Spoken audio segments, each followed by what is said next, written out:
منچناباد کی تاریخی دو منزلہ عالیشان حویلی، جس کی شہرت اور حسن کا تذکرہ فن تعمیر نقش و نگاری کی وجہ سے پورے ملک میں پھیلا ہوا ہے، ماضی میں اس تاریخی حویلی کو قصر بھون کے نام سے جانا جاتا تھا، اور کہیں یہ حویلی ناگر محل کے نام سے مشہور تھی۔ ناگر محل کو جس نے بھی دیکھا وہ دنگ رہ گیا۔ ناگر محل نہ تو کسی بادشاہ نے بنوایا، نہ تو راجہ مہاراجہ نے، بلکہ یہ ایک عام اگروال فیملی جس کا تعلق زراعت سے تھا، اور ان کا کاروبار بھی بتایا جاتا ہے کہ دنیا کے مختلف ملکوں میں پھیلا ہوا تھا۔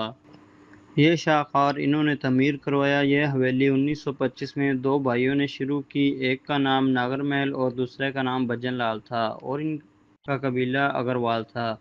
اس حویلی کو دیکھ کر نہ صرف ہمیں اس میں مغلیہ آرکیٹیکٹ کے نمونے ملتے ہیں، بلکہ اس کے ساتھ ساتھ یورپین طرز کے نمونے بھی ملتے ہیں۔ حویلی کے شاندار طرز تعمیر کو دیکھ کر یہ محسوس نہیں ہوتا کہ یہ کسی کاروباری شخصیت نے بنوائی۔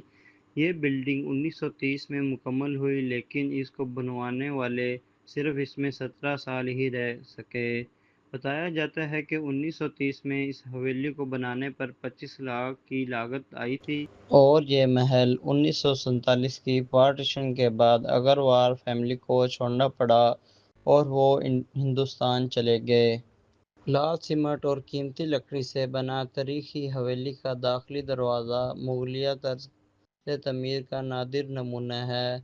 عمارت پر سنگ مرمر، سرخ پتھروں پر بنے نقش و نگار، ہندو مذہب کی دیوی کی مورتیاں کاریگروں کی ہنر مندی کا منہ بولتا ثبوت ہیں۔ دیکھنے والوں پر ایک سحر طاری کر دیتا ہے۔ یہ تاریخی خوبصورت حویلی اپنی شان و شوکت کے ساتھ ساتھ تحصیل منچناباد کی عظمت اور تاریخی حیثیت کی داستان بیان کرتی ہے۔ کیمرہ ٹیم کے ساتھ محمد راشد ڈوڈی، منچناباد۔